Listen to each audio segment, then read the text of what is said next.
Today, we're going to talk about illegal immigration, the Constitution, and my mom's suitcase. I'm going to make it all make sense. Let's talk about it.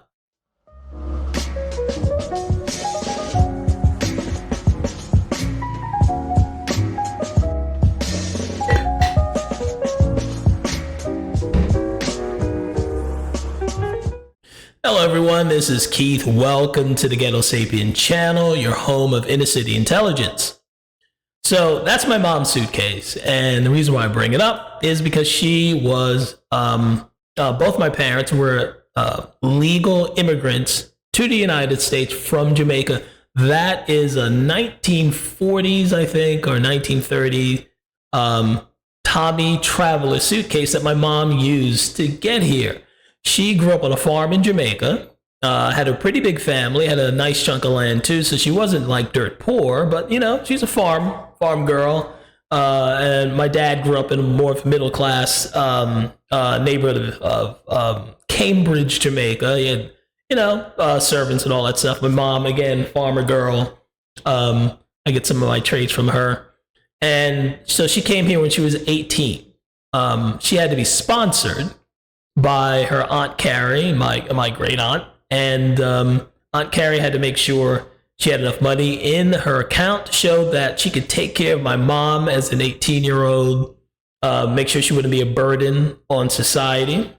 She had to pass a background check. My mom, they did a background check, make sure she wasn't a criminal or anything like that. She had to have shots. She had to make sure her health was up to date because they don't want to bring in some disease. Tuberculosis, I think, was a big thing, and tuberculosis and polio was big.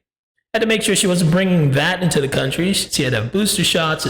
She had a mark on her arm to the day she died. Just a reminder that all these things she had to go through before she was even allowed to come to the United States. About a 5-year process. My dad had to do the same thing. They both loved the United States like crazy. And they came here, even though in the 1940s, they knew about racism. My parents knew upon leaving their country where they were the majority, even though it was still a subject of the crown, it was still part of the British Empire. Still, black people had a lot of power back then, at least in sheer numbers. There was Jamaica has always been majority black colony, so she left that and went to a place where she'd be in minority. Now my dad landed in Miami, where he faced like segregation immediately. He couldn't stay in certain hotels, so he just took a train up to New York as soon as he could. My mom flew. She went to Aunt Carrie, who was up in New Jersey.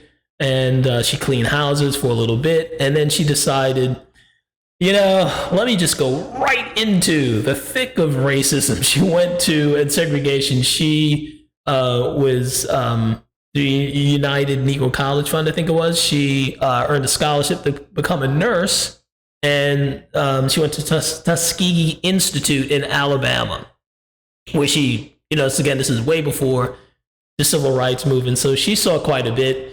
She never whined or complained about it. Neither any of my parents did. They didn't dwell on, how racist the country was or anything like that, even though they saw it firsthand. They really talked about how great the country is and how it was a blessing to be here. And they were so glad they had children here. And they raised us to love the United States. So much to the point where there was one time when I was in my early 20s, I wanted to open up a business in Jamaica, because I'm always kind of an entrepreneurial spirit. So I wanted to try and get a dual citizenship. So in order to apply for it in Jamaica, I had to prove that my parents were born there at the very least. So when I asked for their birth certificates, they were like, why? I said, because I want to start a business in Jamaica. Okay.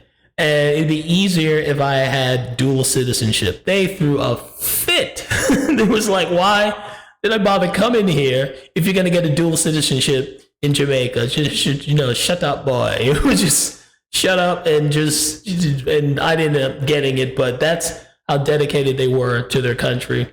My father, I don't think he ever returned back. He never really liked flying much anyway, but he never went back to Jamaica. Family wanted to see him. They had to fly up to Brooklyn. My mom went back a couple of times, but they were American, pretty much not born, but raised in their heart. They were Americans all the way up to the very end. And they raised their children to be the same way. Not sure if that's happening nowadays. When my parents came here in the 40s, the draw was not to suck up the resources that other taxpayers paid for and contributed to. My parents made sure that they didn't go on welfare. Never did. That was like a curse. You might as well kill yourself if you accepted government largesse. In my household, that's how I grew up. You had to have a house by the time you're 25. You're considered a loser. So I got a house at just about 25 years old. All of that, from my parents and the upbringing, and that you work hard. My mom became a nurse because the country could use nurses, right? I mean, that's a good thing. My father was a truck driver, mechanic. Again, they never went on public assistance. They were what America wanted. The immigration policy back then was to benefit the American citizens. Nowadays, that's the reverse. Nowadays, we got an open border with Joe Biden. We got about 7 million that we know of illegal immigrants who've crossed the border so far. We're not tracking them. We don't know what their health history is. We don't know what their background history is. We don't know if they're criminals, if they're nice guys. Lots of them are becoming victims of the coyotes and the cartels, who are doing just disgusting, terrible things to young girls and ladies. It's slavery, to be honest, because a lot of them are becoming indentured slaves to the cartels, who charge up to $5,000 to bring them here. So it's a horrible situation. We should not be encouraging people to make the border crossing, but yet that's what the Biden administration is. We have wide open borders. A lot of people are coming not for jobs, but for resources, because Biden's promising them free healthcare, free education. Can't blame them for coming here, but they still shouldn't come here. And again, President Biden should not be encouraging them to come here.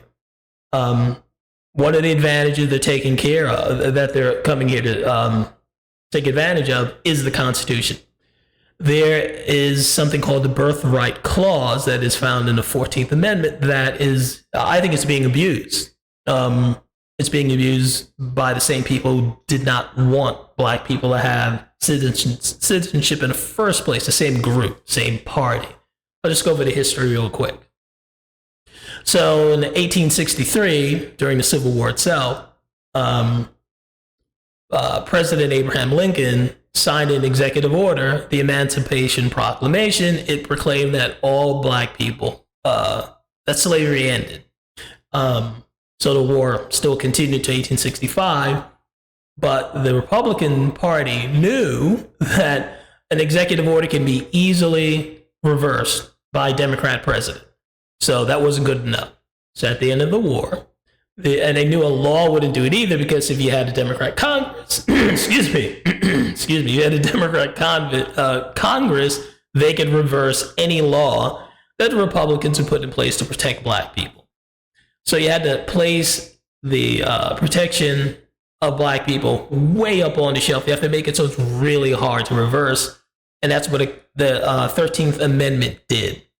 The 13th Amendment freed black people and ended slavery in the United States officially. But the Southern Democrats, who hate black people and hate free black people to this very day, they pointed to the Dred Scott case. I think it was 1857, which the Supreme Court pretty much said that black people can't be citizens of the United States. So if they're not citizens, you can be free, but you have none of the protections that are found in the Constitution, so we're free to beat the crap out of you and hang you from trees. That was a Democrat response to the 13th Amendment. So the Republicans came up with the 14th Amendment that granted citizenship to black people born here in the United States. Now, The birthright clause is a bastardization, a warping of the spirit of the birthright clause that's in the 14th Amendment. It's part of the 14th Amendment, because you were supposed to be born if you're born in the United States, you become a citizen, but not automatically. You couldn't be subject to another sovereign nation. For example, so you couldn't have someone, a couple, visiting from France. They're here in the United States. She happens to have the child in New York. That kid isn't automatically it's not supposed to be automatically a U.S. citizen, and that happens all the time. That, you know, someone's on vacation, they have a kid born here. I'm not looking to have my kid to be a U.S. citizen. I'm flying back home. He's going to be a citizen of Cuba or Mexico or Germany or wherever. And the reason being is because the parents are subject to another sovereign nation, France in this case. So their child too is subject to another sovereign nation, so the birthright clause should not apply to them, to that child. But it's been abused. So that's why you have people running over here, intentionally having children in the United States so they can reap the benefits that they didn't pay into the system, and they could take them out, you know, retirement, Social Security, all sorts of, you know, benefits that come with being a U.S. citizen. That is not fair. That's a terrible misuse of something that was specifically written for black slaves born in the United States. So when you have parties that are telling people or encouraging them to take advantage of something that was written specifically for black American slaves, it's evil, in my opinion. I think the birthright citizenship should end. All black people, the black slaves who were born in the United States, they're gone now. They've passed.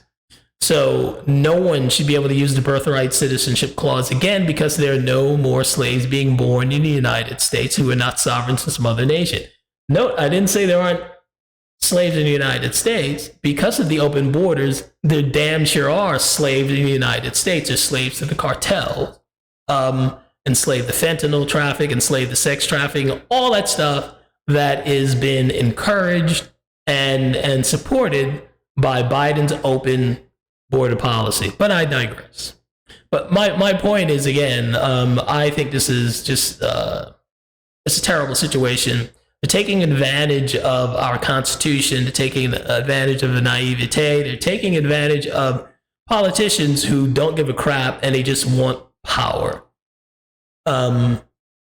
That's pretty much it. Again, the irony of a group of people who did not want black people to have these all the privileges and responsibilities of citizenship. It's odd that they're now taking advantage of the very thing they didn't want black people to have.